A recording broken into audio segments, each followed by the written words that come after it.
দাদা আপুনি ক'ত চিন্তা আপুনি যাব এতিয়া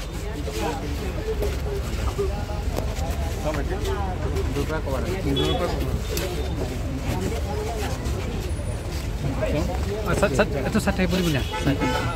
Itu satu loh. Tak tu saya.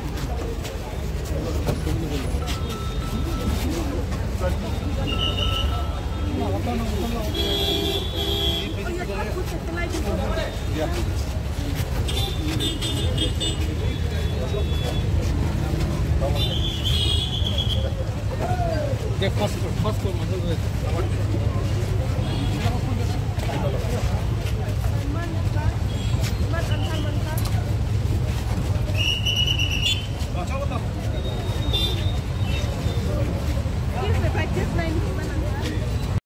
Aju bagi hinira 50 minutes lasopor aling dili tidur plus ahempu publisher alang li arong kewaya lo lapen alang ini arong kewaya pita itu press club lapen digital media union of Bangalore ahim ke itu di Paklang lo lapen alang li hamse sangko afimili itu aku pai Hemasor, Somar, Donga, Kaduwi, Hantan itu Ningduk, alang itu dong cepat nanggung dong, lapen alang li, ipihan si akar jom,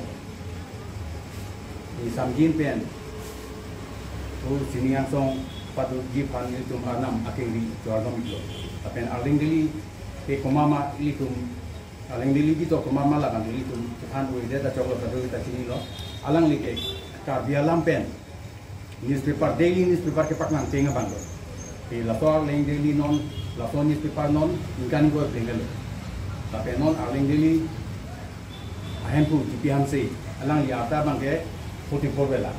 Sila alang li non apor hud ata do e hud alang li arong ke ceboy ke ningduk mimi alang tapi karbengong along kerangke doan tapi newspaper tuhan isi kanu hok dulu. Di masa kanu hok bangke itu mau kita ripial ini, tapi alang ni, memang alang ke patung di pandiri pun kado ke media hin benda, bori pun kusi ini jelas. Stop. Dua ni khat kita pun berbeda.